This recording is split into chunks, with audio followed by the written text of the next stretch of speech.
Good evening and welcome to the school committee meeting February 5th, 2020. I'd like to remind everybody this meeting is being broadcast live.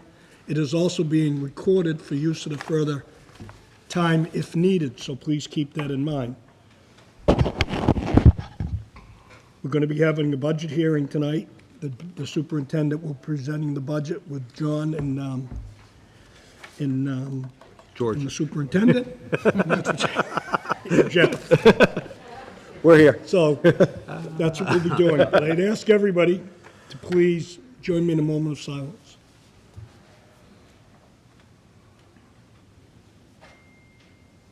Thank you. Also, would you please join me in the Pledge of Allegiance? I pledge allegiance to the flag of the United States of America and to the republic for which it stands, one nation, under God, indivisible, with liberty and justice for all. Okay, thank you. I'd entertain a motion to open the public hearing for the budget, for the school budget. Second. Roll call. Yes. Yes. Yes.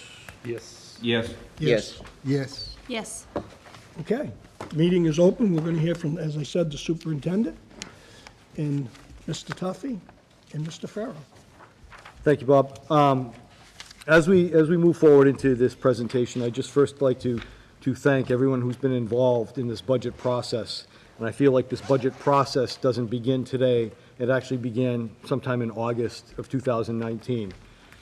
There's been quite a bit of conversation, dialogue, emotion about the school budget and the method of assessment. Many people worked publicly and behind the scenes to put together this presentation here using the statutory method. And I know people on both sides in the community, FinCom, select folks, boards of selectmen, town administrators have already had dialogue on how to make this budget work for the students of Whitman-Hanson. And I still hold true to the students of Whitman-Hanson. As we proceed through this presentation, you have two documents. You have a PowerPoint document that we'll walk through, and then you have a assessment worksheet that Mr. Tuffy will go through. This isn't the only piece of information that will be available to the community and the board and the school committee. We are currently working on some feedback from last year, meaning a history of our line items. We're actually inputting 2021 now. We have 19 and 20 ready to go, so that document will be available. And I ask people to be patient. The numbers from the governor came out 2 weeks ago today. John is still, as I remind folks, part-time. Our folks in our central office have been working very diligently to make sure the numbers are accurate that we present. And we didn't want to present too many pieces of paper so people would get lost in paperwork. What we really wanted to present was the here and now, what we're looking for, and what we are looking to go in the next few years. Taking feedback from last year and from years past, I took a recommendation from Mr. Tuffy in the way he used to present his budgets at Silver Lake. And it seems to work for us right now. So you will see a required assessment and number through this, and a recommended number. The recommended number includes everything that we are looking for as a regional school district now and in the next 5 years. The required piece of that is really what we're looking to do level service. And traditionally, the Whitman-Hanson Regional School District has presented a level service budget. I will also go through the fact that last year we made cuts, and I will show those cuts as far as staff. So we went below level service last year in what we were looking for. So page one, if you want to flip to page one after the cover sheet, our total required number of an increase is 2.592200, or a 4.94% increase in the overall budget. And let me just stop right there. Using the statutory method, we're going to give you a budget number with an increase of the overall district budget. Gone are the days of the worksheet of this is the increase we want, 5.8%, and this is a 1% increase, this is a 2% increase, this is on that sheet. We don't do that sheet anymore with the statutory method. okay? That was the agreement method, this is the statutory. So we are looking for level service for 2021, a 4.94% increase in the budget.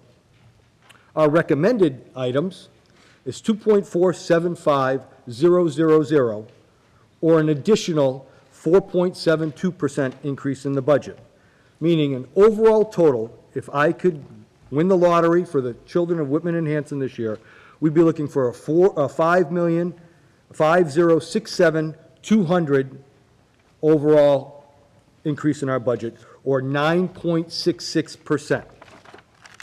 Flip the next page.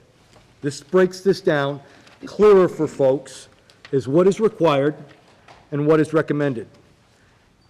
I'd like the folks out there to know, we as a regional school district, in our required, have to pay utilities and things like that, that other district departments or other district entities don't necessarily have to budget for in their budget. The town covers.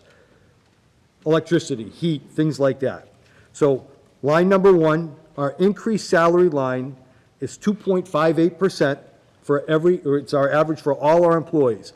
Contracted, union folks, teachers, paras, central office administrators, anyone that has a contract here on our salary is 2.58%, or a total cost of $1.352,200. Next in line is our PCA pension, which is required, of $107,000. Health insurance is up 4%, or $200,000. Regular transportation by contract is up $42,000. SJ contracted services, $29,000. Our gas and electric will go up approximately $83,000. Our water bill, $30,000. Trash is up $8,000. Special education transportation, we are raising that to make it level service because we're over budget now. We're asking for $275,000. Special education tuition, we are looking to increase that line to make it level service because we're over there right now at $110,000. Our facilities, gentlemen, are working on certifications which make us more efficient so we don't have to send our vehicles out and some of our things out to be serviced. They're gaining certifications, so we'd like to pay them for that. We are looking to make level service our ELL. We'd like to add an ELL teacher at 0.5 at $30,000. Right now, our ELL population is growing, and we need to make sure that they are serviced correctly. These next four items were in the original presentation of Restore.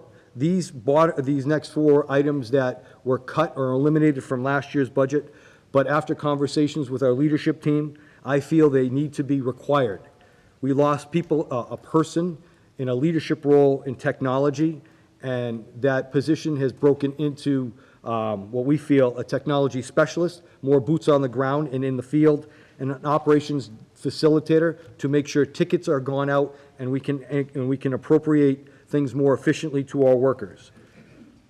We are adding an ELA language-based or English curriculum K-5 at $145,000. Currently, we don't have an ELA curriculum.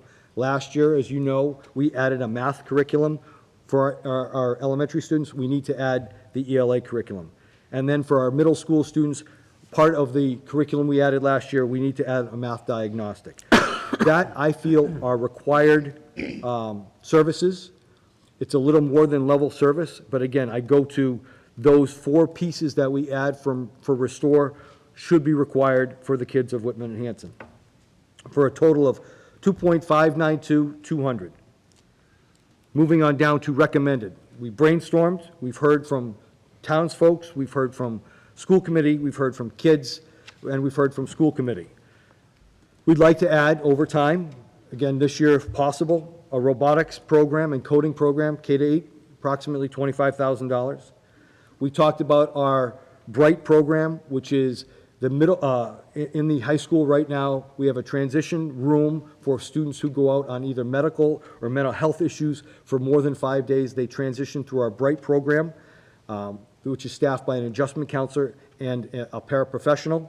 We'd like to add these two to the middle school based upon our pillar or our hallmark of social emotional needs. Our middle school students are struggling just like our high school students, and it's very challenging for a sixth grader to have a mental health issue and then go right back to class when they come back from a hospitalization. That's in the recommended area. Special ed PD and supplies at $40,000. Right now, we are providing as much PD as we can for our special educators. As I've discussed before, the students in front of them are different than the students we had 15 years ago. They're coming in with more trauma and more specific special needs. We'd like to provide our people PD internally or externally so that we can then maybe keep kids in district for a longer period of time. We've talked about this since I came here in 2010. Full-day kindergarten, we're guesstimating it's $800,000. Adjusting our school start times, we've talked about moving the high school to a later time, making the middle schools equal and all three elementary schools equal at a start time. That's approximately $440,000 for the first year. Staffing, as we all know, we cut middle school foreign language. We only had 2 teachers, 1 per building at the middle school. If we want to do middle school language correctly and appropriately, we'd have to add at least 10 teachers. That includes language teachers, foreign language teachers, and reading specialists to help those students who aren't going to be taking foreign language, to the tune of about $700,000. And then we'd like to bring back, if possible, the 4 teachers that we lost last year, and reduce the class sizes, specifically at Duval School, Indian Head, and the high school at a tune of $280,000. So the recommended total is looking at 2.475000.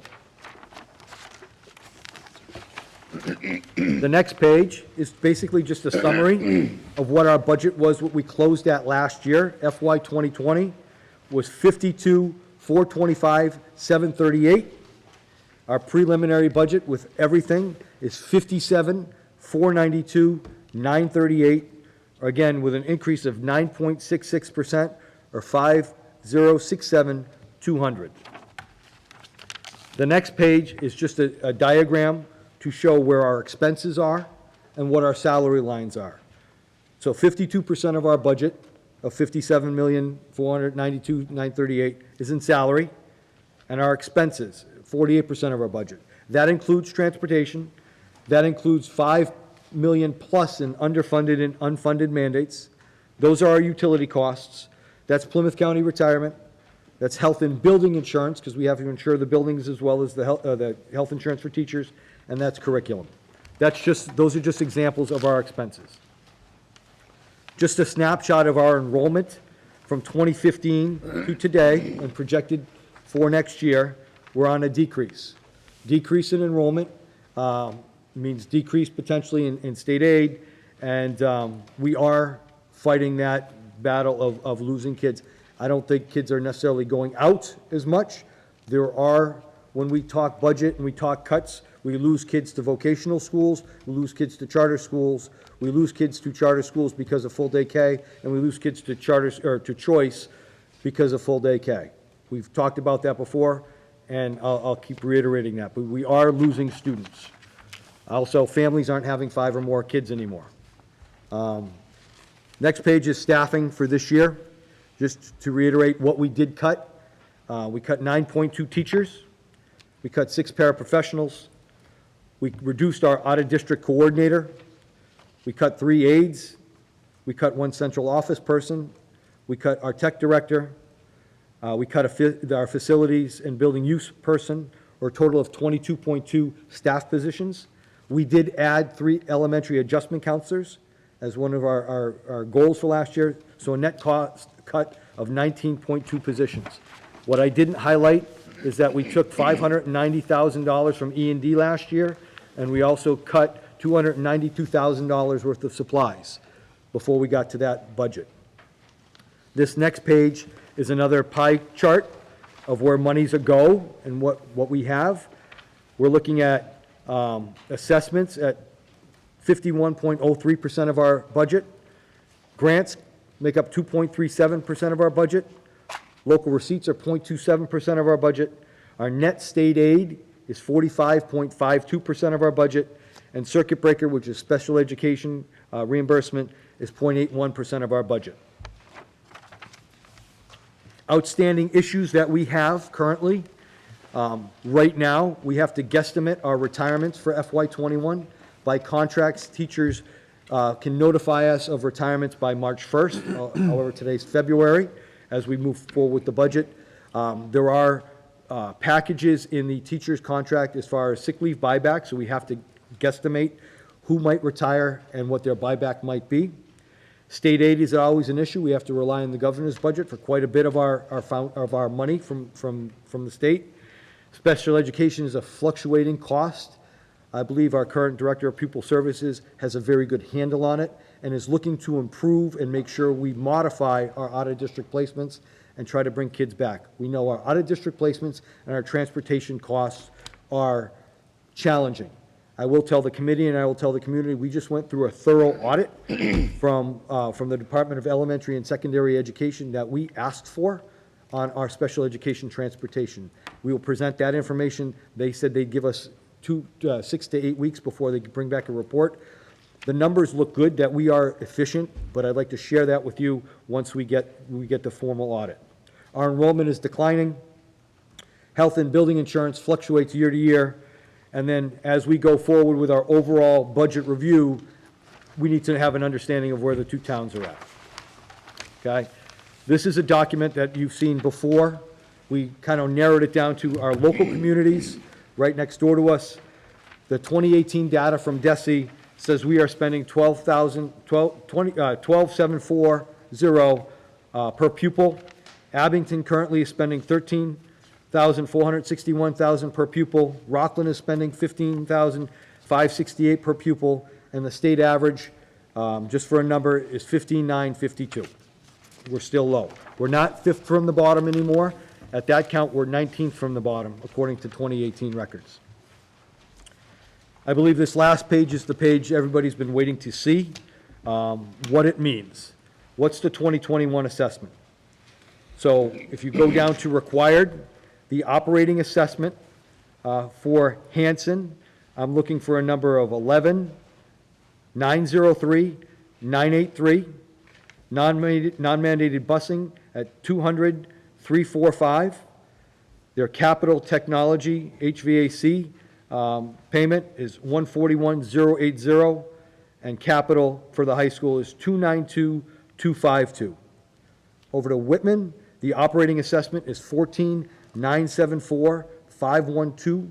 Non-mandated busing is 300,016. Capital is 437,648. Under recommended, Hanson assessment, operating 12,894,973. Non-mandated busing, capital and capital tech and capital high school, the same. Whitman operating under recommended is 16,458,522 with the same numbers for non-mandated busing and capital. I'm going to turn it over to John to go through the assessment worksheet so that folks in the gallery can see how this is different than our past budget presentations and how the numbers are formed. Good. My turn, huh? Your turn. You're on. Just a couple things before we start. When you look at the assessments, the last page that the superintendent talked about, where it says high school capital, just to be clear, that's debt service. It's not a particular capital project that's ongoing. That's debt service that's there every year. And where it says capital technology, HVAC, that's for Hanson only, and that's an ongoing project of technology that's, we're just coming to the end of debt service that went with it, and some air conditioning units that were put in 2 schools last year. I'll try to use my town meeting voice, but I don't know if that'll work. I'll do my best. So, how about if I just move up and so I'm facing the audience? Is that all right? Okay, thank you.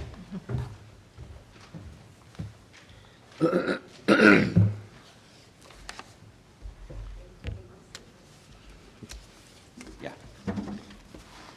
Is that any better? Can you hear me in the back? Okay, we'll try this. What I started by saying is if you looked at the last page that said assessments that the superintendent went over, I just wanted to be clear. when it says Capital High School, that refers to debt service. It's something that you've been paying on this building for some time, and it's got a few more years left to go, but it's not a new program of any kind. And when we talk about technology, HVAC in Hanson, it's Hanson only. It deals with investment in technology a few years ago that is coming to an end, as a matter of fact. We'll be paying that off. But there were some air conditioning units, I understand, that were put in a couple of the buildings last year, and that's replacing really that cost. So that's what that is.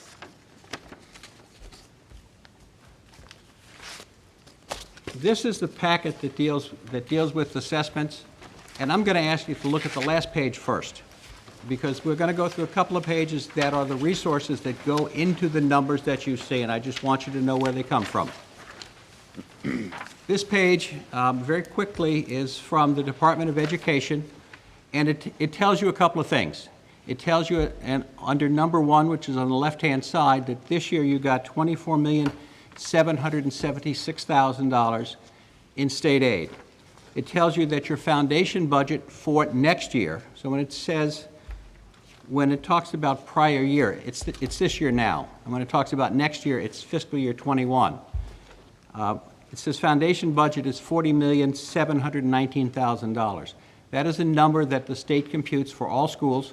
It has to do with your students and how many you have and what their ages are. State acknowledges it costs more to educate a high school student than a kindergartner, that an elementary school student costs less than a middle school student. So it comes up with a number that they say provides an adequate education.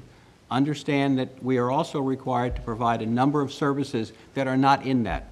Things like debt service for this building and capital projects do not count towards that foundation budget, nor does transportation, which we're required to provide. So that's not included. It's not an all-in number, if you will. But nonetheless, they say the foundation budget is $40 million. Our required contribution would be $20,400,000. That's number 3 if you're following along. And your foundation aid for that, and foundation aid is based on the state's feeling of your ability to pay, is $20 million. So when you look at the increase between foundation aid for next year and what we're getting this year, it's 0, because you're getting more aid than the $20 million. You're getting $24 million. Every year for probably a decade, the state has come up with something called minimum aid. It's per pupil. We've gotten that every year. It's about $100,000 that we get. It increases our state aid on Chapter 74 program by about 0.4%.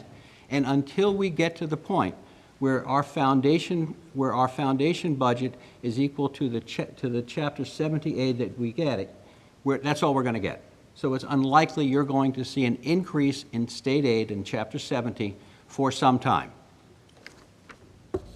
And if we look back at what's happened, that's been our experience. The other number I want to point out is required district contribution. If you look on the right-hand side of the page in the comparisons to FY20, it starts with enrollment, goes down to foundation budget, it goes to required district contribution, and then it gets to Chapter 78. So the district contribution is the number that you saw on the other side, and that's the number we're going to talk about in just a few minutes. The next page takes that, we use this for 2 reasons. This is the enrollment numbers that we're working with. So we're working with an enrollment of 3,644 students. And so when we say what's the proportion between Whitman and Hanson, well, Hanson has 1,467 students, or 40.04%. And Whitman is 59.96. People talk about 60-40. Gosh, that's awfully close.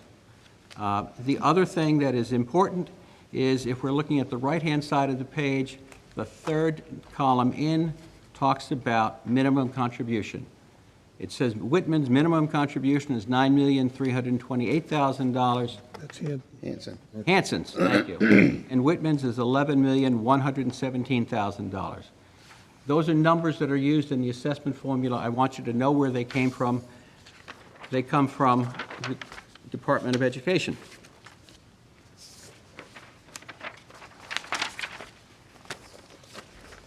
And then finally, you have a sheet of paper that says DLS in the upper left-hand corner, and that's our cherry sheet.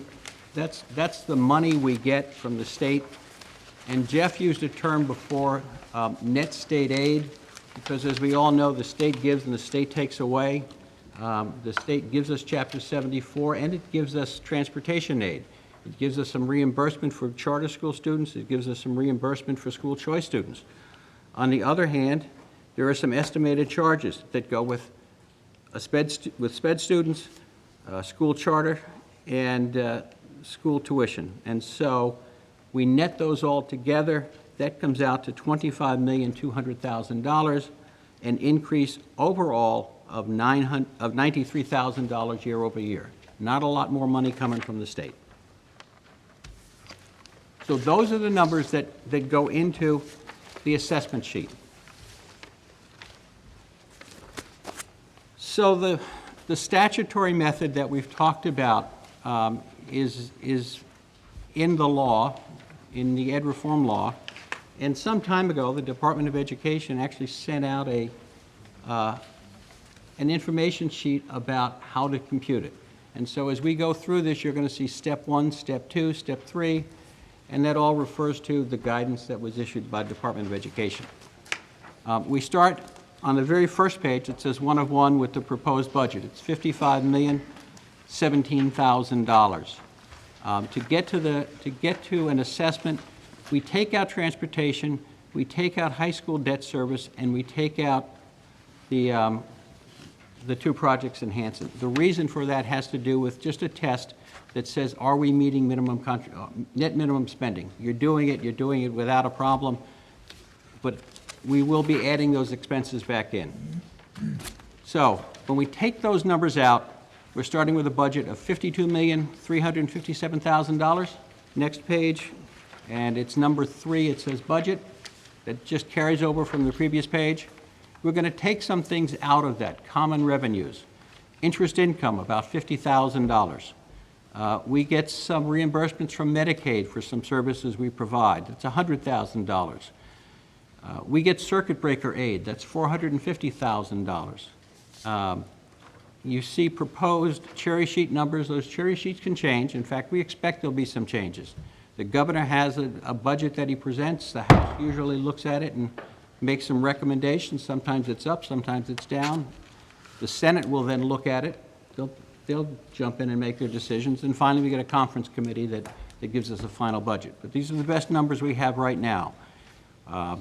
We're going to get some aid, $319,000 in school choice, charter school reimbursement, $65,000. Chapter 70 is really the big number. That's $24 million. And then we have some charges. The last 2 items on that page, or on that group, which is number 11 and 12, they say net of budget, and that is an adjustment that I had to make because in our budget, that is part of the rollover from last year, were enablements, were budget items for those very things. So I've netted the aid to the money that was already in the budget. So that comes up to $26 million. We take the $26 million away from the $52 million. Now we take out that required minimum contribution. That's the number the state expects towns to pay. And that leaves $6,006,000 that's left to be raised. And at this point, this is a mathematics exercise, and if we made a mistake in the numbers or transposed a digit, that's fine, we will correct it. And as I'm going through this, and I realize it's a lot of numbers and it's a lot to take in, give me a call, and we'll be glad to sit down and go over it with you. So there's $6 million left to be raised. Step 3 says not applicable. That's because it's something that doesn't happen here. It really deals with a school district that's a town, not a region. now we have the $6 million, this is line 29, to be raised, and that's going to be split 60-40. That's going to be split just on population, absolutely on population. And that gets added to an assessment. Transportation, it's $1,790,000, but I'm going to take out of that estimated state aid, which comes from the cherry sheet, and I'm going to take out non-mandatory busing, which you can see from the next line down is $500,000. So when I take that out, there's $426,000 to be raised. That's split 60-40, and that is what will show up on line 42 and 43. Now we do non-mandated transportation. It gets split 60-40, and that's just, again, mathematics. It's just a math exercise. We go to step 7. Step 7 is the high school construction assessment, which is debt service. 60-40, that's the way it gets split. Sir? Just a question. Whitman has elected. Frank, come up. Please come up. Thank you. Frank Wyndham Whitman. Whitman has elected to do additional non-mandated transportation. So if you took the pool of non-mandated transportation, you really can't assign it based on student count. It has to be assigned based on the commitment from the two towns. It's funny you should mention that, because that was one of the things at the end I was going to talk about. We talked about that in the office. Last year was split roughly 80-20, and I wasn't sure why. I did get the numbers from our transportation director early on about the non-mandated transportation, and so that's probably something that's going to need to be adjusted. Fortunately, we're not going to ask you to vote on this tonight, so we got time to fix it. But thank you for pointing that out. So if we were to go with that, and we will make that adjustment, we're now going to come up with the capital cost. It's 60-40 on the capital cost for the high school. It's 100% for the capital cost, which is debt service, for Hanson. Now we start to add these numbers up, and when we add them up, that's how we get to that assessment. That's how we get to a total assessment for what turns out to be operating costs and transportation for Hanson of $12,104,000, and Whitman $15,274,000, and then we add the capital costs. Now, when the assessment letters go out, they've gone out having split things up 3 ways. They go out with operating costs, non-mandated transportation, and debt service or capital costs, and that's the way we tried to split those assessment costs on the presentation that the superintendent put out. I realize that was a lot of talking, and it's probably reasonably confusing, but I'll try to answer any questions that you might have. The hope was to show you the method that we have, give you a chance to think about it, certainly the finance committees and the town administrators, and then perhaps respond to questions or the school committee. Members, any questions? Mr. Boyce? Yeah, John, thank you very much.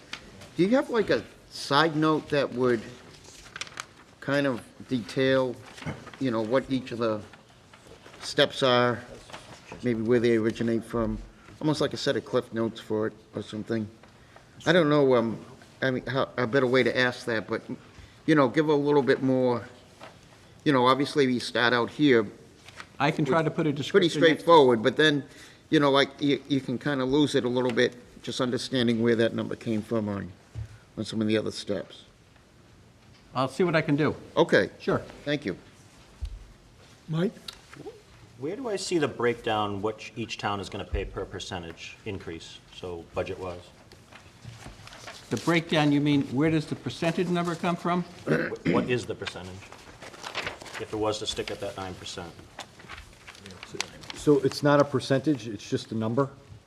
So, again, this process we have to change our mindset into different numbers of percentages. So on the last page on FY '21 assessments, so we used to go from that last page, if we all remember, there were 15 percentage numbers.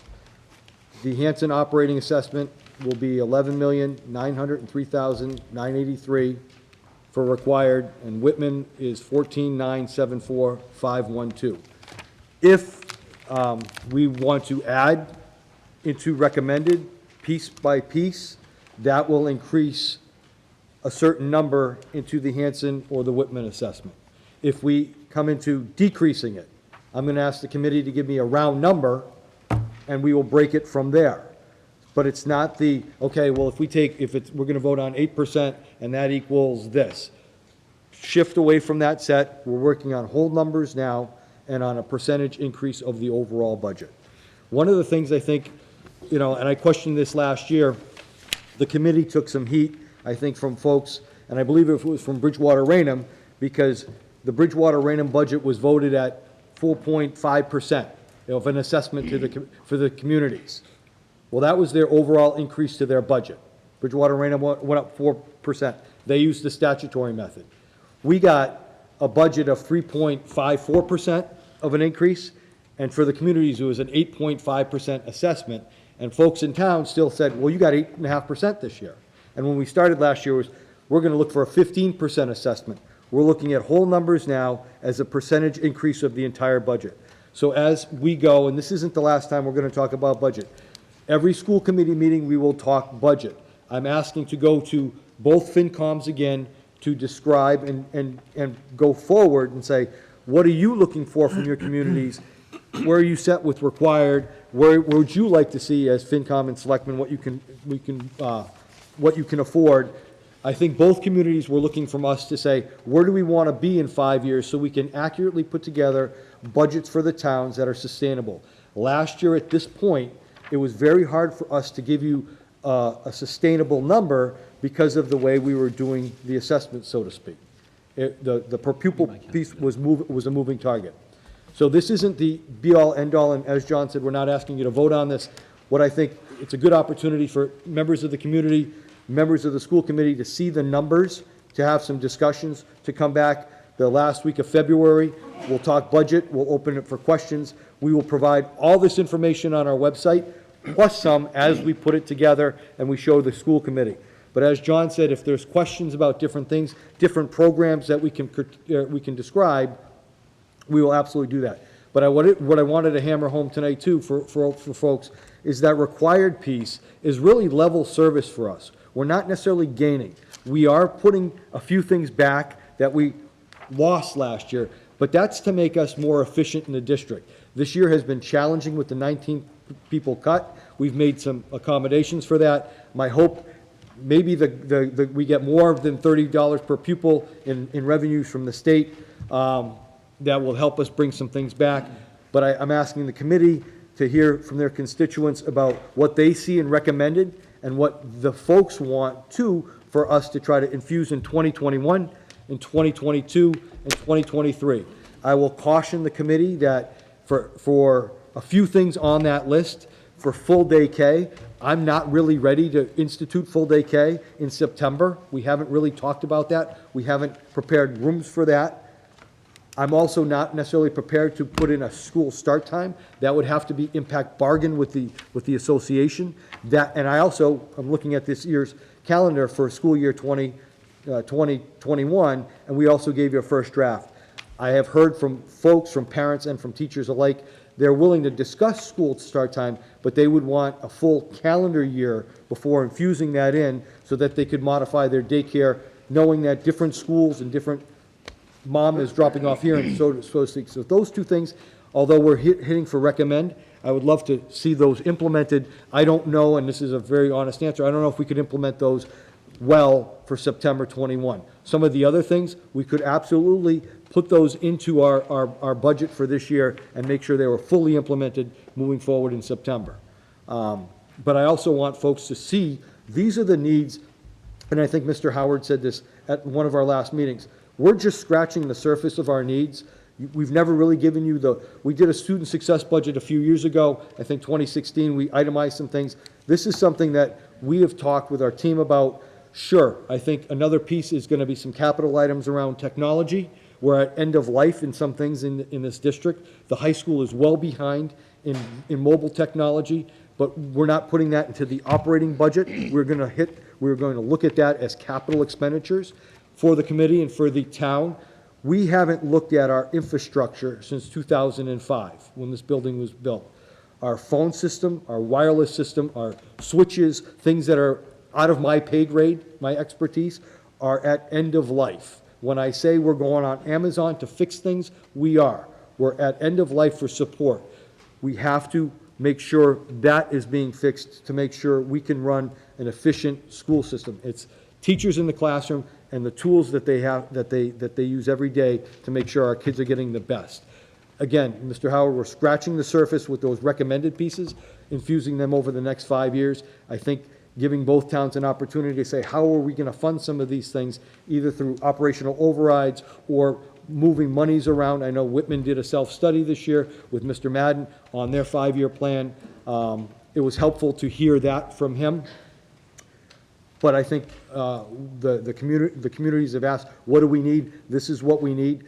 I would love to put it forth. I also know that we are in a very challenging time as far as the change in assessment, so I'm also a realistic superintendent. My staff is also realistic. We just want to make sure that we have the same people and the same product in front of our kids as we had this year, maybe with a little bit more infusion to make some things a little bit easier. So I've had, if I could, in answer to your question about the split, this is a weighted average problem. So what it comes down to is $20 million, which is the minimum contribution. $20,444,256 is the minimum contribution. If you do the math, I believe, just doing it here, it turns out that Hanson is 45% of that, 45.62% of that. Whitman is 54.37% of that. So that is the part that is split based upon what the state perceives as your ability to pay. Everything else is split 60-40 based upon population. So everything else is population-based. That is the number that affects the weighted average portion of what we're doing. Make sense? It also means that if you start to cut, for every dollar that you take out of the budget, because this is all after the minimum contribution, every dollar you take out of the budget will reduce Whitman's assessment by 60% and Hanson's assessment by 40%. That's a shift from last year as well. Last year was a set number for both communities as we move percentage pieces. Chris? Chris? Yeah, so a couple things. So one, I think we have to keep pulling on kind of both sides of this. So one, we have to continue to advocate for what the kids need in the district. So yes, like I said that before, I'm going to keep saying that. However, as a point of reference, I think maybe to follow up on Mike's question, and I like what we're doing with the percentages because I think it's confusing. You know, but in terms of hard numbers, what was the assessment to Hanson last year and Whitman last year? Because we have the required proposed assessments here. So what, do you have those numbers? I was anticipating that question. I just have to get it out for you. Because I think that's what folks are interested in understanding. What is the shift? So Hanson's assessment, certified budget last year on 8/2019 was 52,425,738 with an operating assessment to Hanson of 9,670,975. Whitman operating 14,398,151. Non-mandated busing from Hanson was 102,757 for Hanson, 397,604 for Whitman. Capital was 136,483 for Hanson. Capital High School was 303,184 for Hanson, and capital for Whitman High school was 451, 316. That was your certified budget numbers last year. So the increase in the assessment year over year would be roughly $2.3 million to Hanson and roughly $600,000. That's correct. And so I think that's just important to understand because what the finance committee folks are going to look at and the selectmen are going to look at is how much new money is coming into the town through tax receipts and revenue, and that's the funding mechanism. So Agreed. Just to clarify, with Whitman recognizing its state aid, it continues to be a 59. With the recognition of state aid, it's because we're getting more in state aid and we're offsetting, but it is an equal amount if we recognize the state aid coming in, that it is not an unbalanced amount, it's an equal amount. Dawn? what you just I just want to be careful when we talk about the two towns and what they can afford. It also comes down to priorities too, so be careful not to confuse the two things. What they can afford depends on what choices are made in order to fund and prioritize different things. I agree with long-term planning and these recommended programs, and I think it's something the committee can work towards. I'd love to see a 3 to 5 year rollout of some of these things, certainly. Full day K, if we can't do it this coming fall, and start times and bright programs. At the same time, I think we should have an honest discussion over the consequences of not having full day K and what that's meant. The state started offering grants for full day kindergarten in the year 2000, 20 years ago, and they offered it until 2016. So we lost out on grant funding for that. 96% of the kindergartners in Massachusetts go full day K. There's 4%, that's 63,000 kids, and there's 2,000 kids in Massachusetts who don't go to full day kindergarten. In our district alone, it's about 60% go full day K. It's a consequence to more costs. It's costing the district more every year that we don't have something like full day K. I have a question, if you could just clarify, Jeff, the technology specialist too, you mentioned boots on the ground. Yep. It's not a classroom technology, but it's support staff in the district, and it's Correct. it's necessary. It is. Yeah. Yeah, it's we have important. 2 guys running around right now covering the district. And as we go more mobile, and they're great. One of the goals for us this year was be user-friendly for teacher in the building, and they're running around, but we need another person as we evolve technologically. We took a grant, or took a donation of Chromebooks from Conley, $14,000, or was it $14,000? Chromebooks, they were setting them up today. The 2 guys were here, setting them up, they took over our meeting space, and we're setting those up. Those still need to be supported. So that's why instead of saying, oh, we need to bring back that tech director piece, leadership role, after long conversations of the department, these are the true needs, and that's it. Technicians and everybody can have their area of expertise.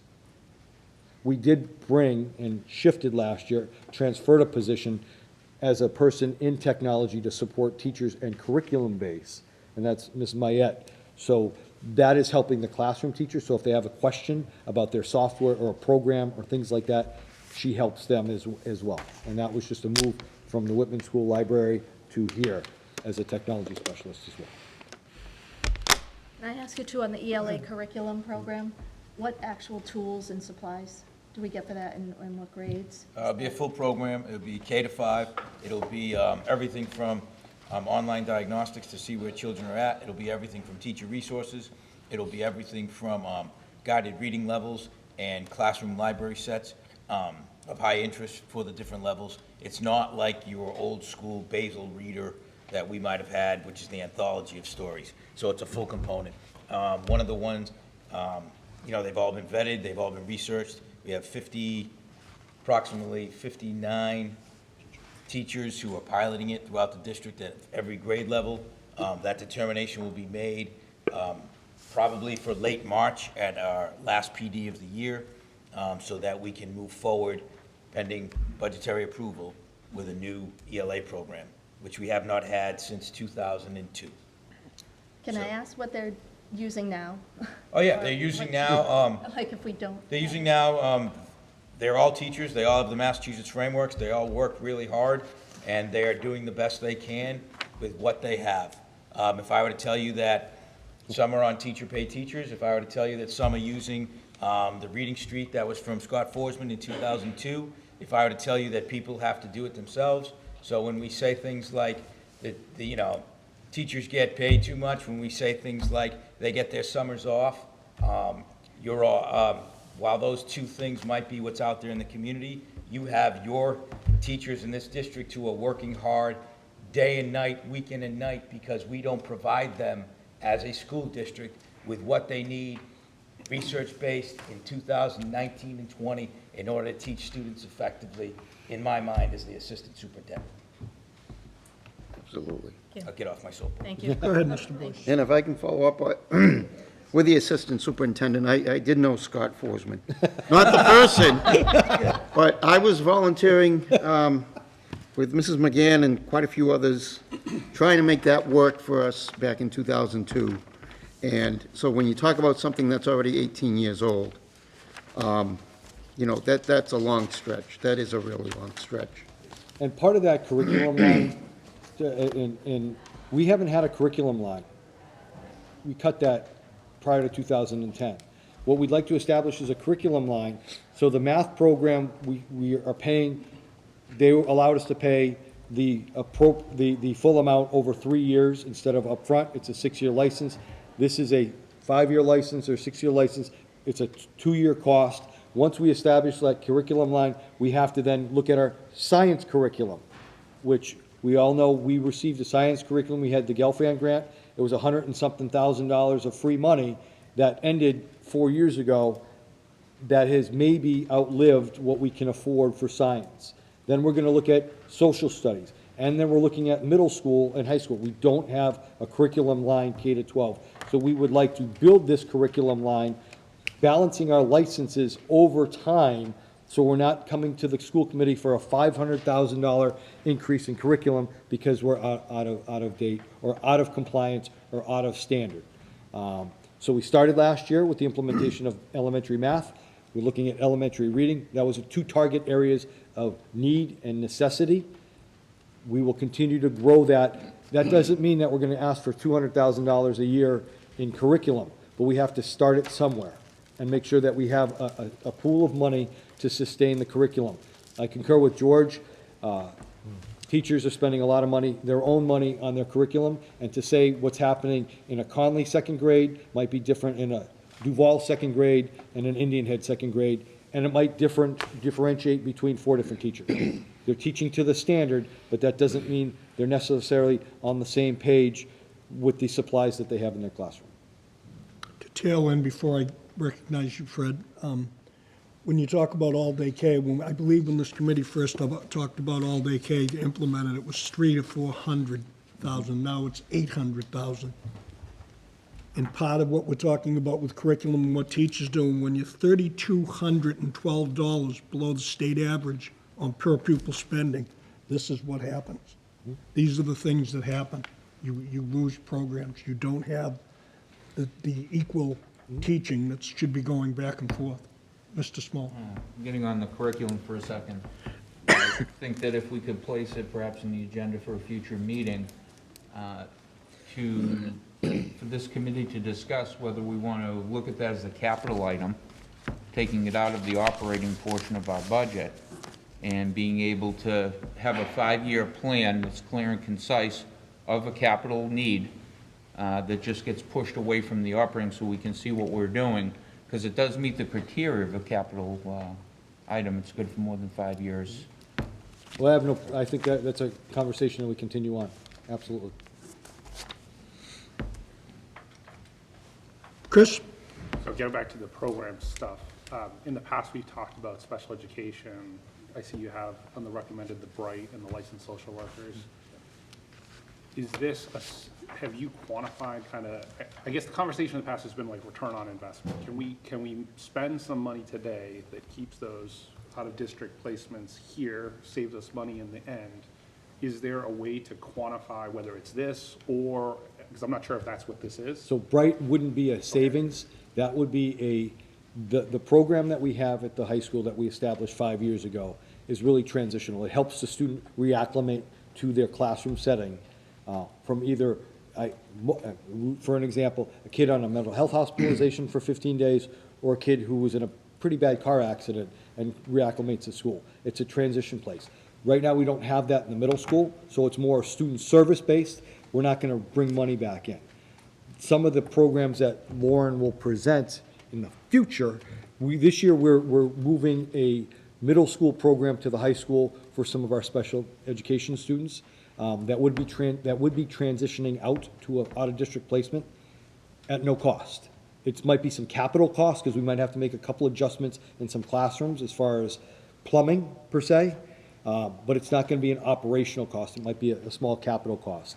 I didn't ask her to go forward with any programs. The language-based program would be next in line at the elementary level. Which is the language-based program we currently have in year one at the Hanson Middle School. That goal has kept children in, and that goal is then now, after year one, to be able to bring people back and/or tuition students. We used to have a language-based program at the Whitman Middle School where we did tuition. At one point, we had 3 tuition students in. This Bright program right now is just to help current students who are in need and who are falling behind and cannot catch back up. So we try to patch them back up and put them back into their academic So system. this is such a big expense that accelerates, so special education in Sure. general. Is there anything that you can think of that we could do in terms of, in this budget cycle, that we spend some money now that really helps? Kind of like what we did last year. Yeah. With Yeah, that, elementary language-based program. we can come up with a Would be an cost for that. excellent- And the other piece to that is I look at that special ed PD, training some of our staff, especially paraprofessional staff, to assist teachers with kids that have some behavioral needs might help us there, at a small cost. Because what we're seeing evolving in the elementary especially is behavioral needs for a variety of reasons.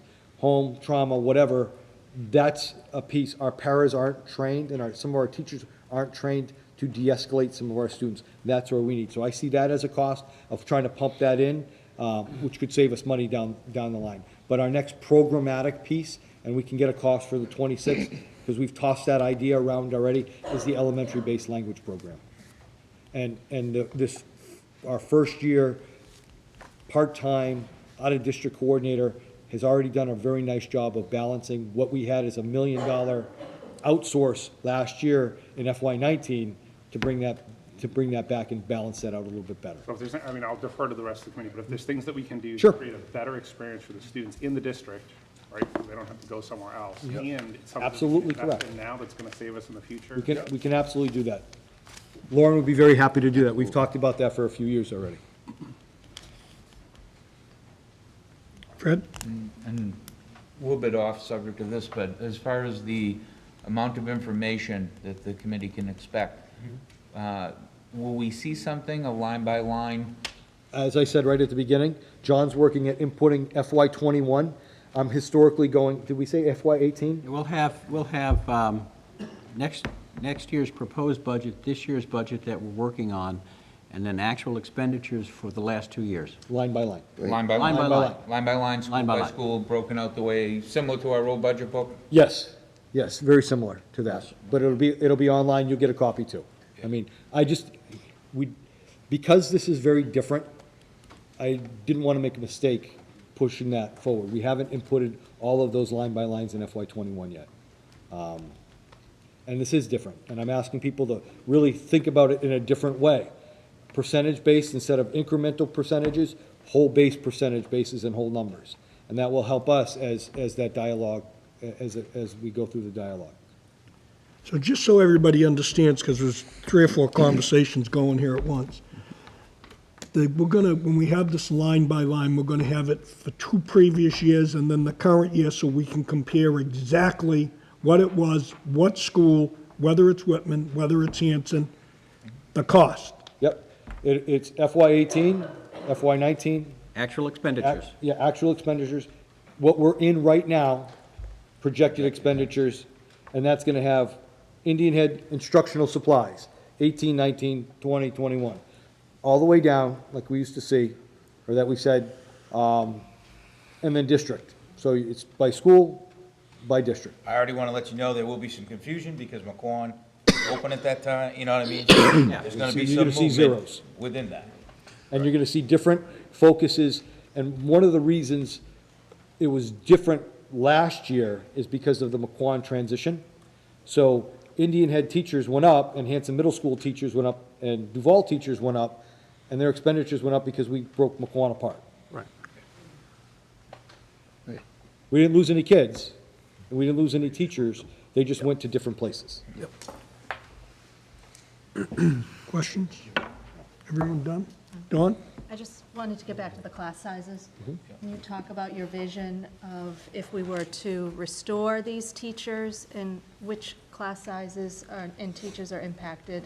Well, we'd have to look at numbers for next year, once we roll over. Right now, I'm looking at Indian Head fourth grade is up, Duval first and second grade is up, and we cut a high school chemistry, physics teacher, and offerings aren't as there as they were last year.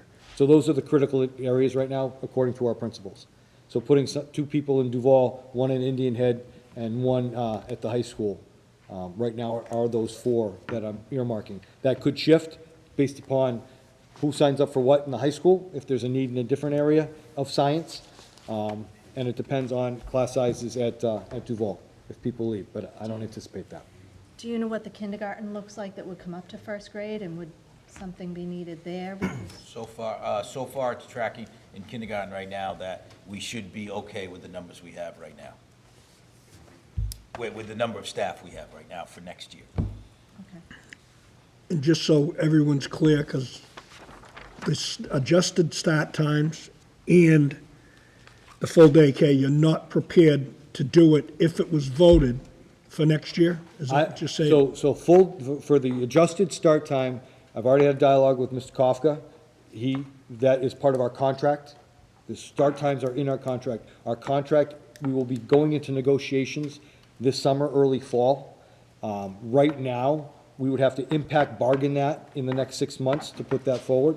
I don't necessarily see that as a piece there. It could happen if the committee voted it. But I also feel you would be pushing a new schedule on our communities, especially if I push Duval back 25 minutes from 9:20 to 8:50 or half an hour, and I do have parents on schedules. So my wife cautioned me about that one. She said, as daycare providers, people doing that, make sure you give people ample time to provide for their work schedules if they have to drop their kids off, especially at the elementary. I'm not as worried about high school kids and their schedules. They can take a bus to school. I'm worried about moms and dads leaving their second grader home because their work schedule adjusted or something like that. So I'd like to vet that a little bit more. As far as full day K, yes, we could do that. If you vote it, I think we rush to make sure our classes are there. We'd have to do some modifications. I might have to remove North River Collaborative from Duval, and do some things. If I got it, yes, we'd scramble to do it, but we haven't talked about it being real, so to speak, from the fall on. And it's a lofty expense, and we will not be getting anything back in Chapter 70 for those pupils. That's a misnomer that we've talked about before, because we are in the 4 million plus of hold harmless. Until we hit to that state aid that the state says we're giving what we're supposed to, then we'll start counting those students in Chapter 70. So that expenditure would be an operational expense that would be ongoing.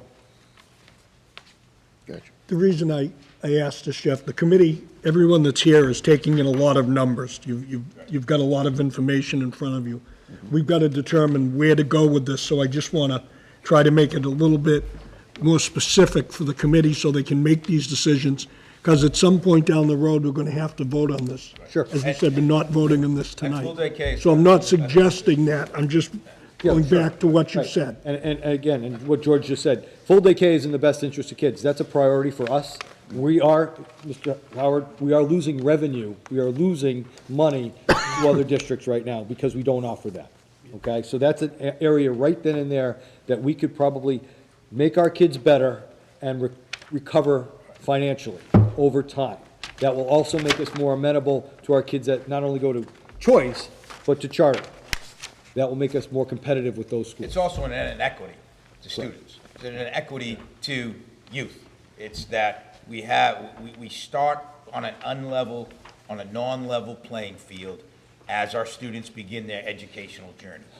And that non-level playing field widens sometimes, a lot of times, as a result of that.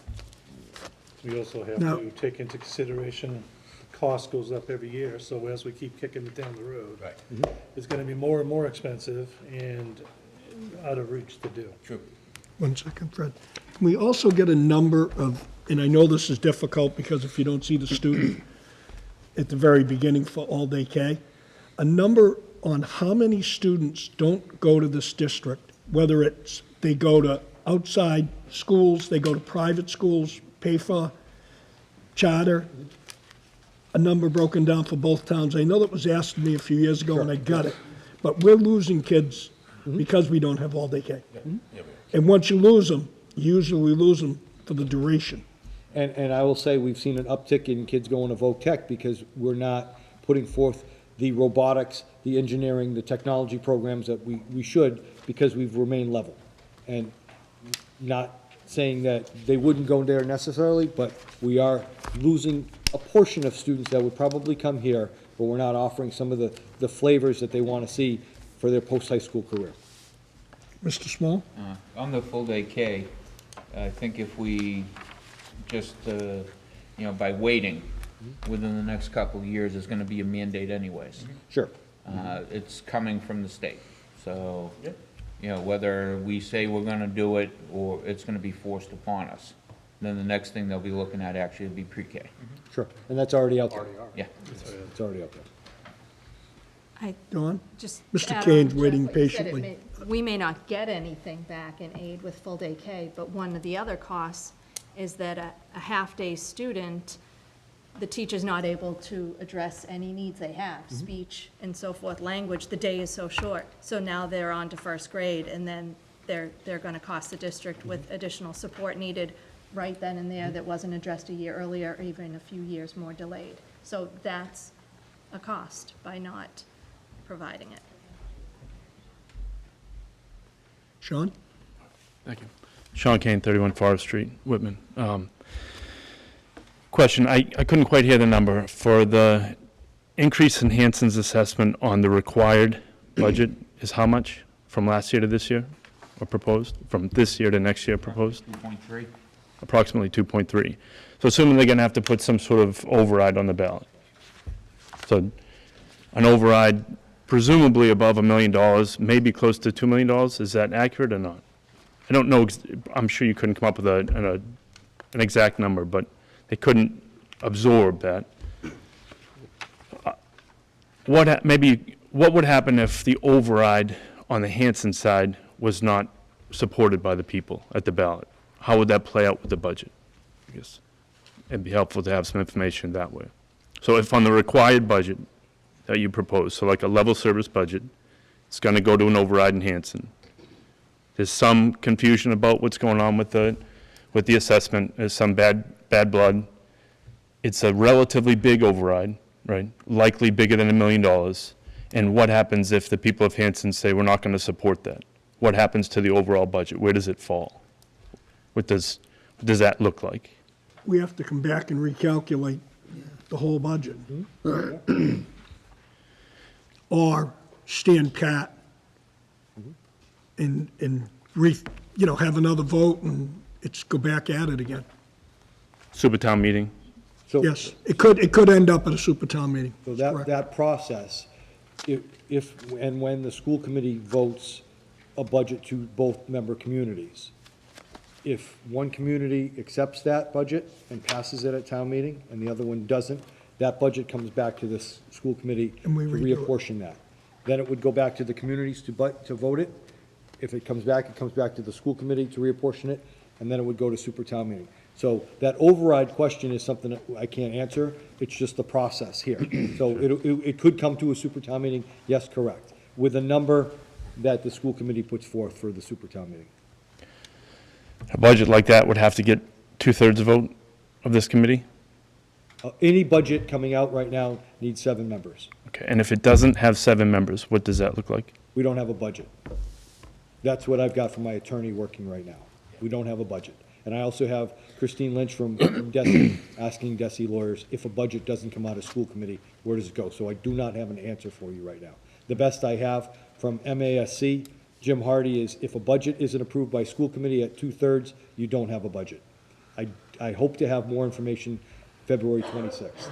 It's a rare event, that's what we were told, and they're researching it, for a budget not to come out of a school committee.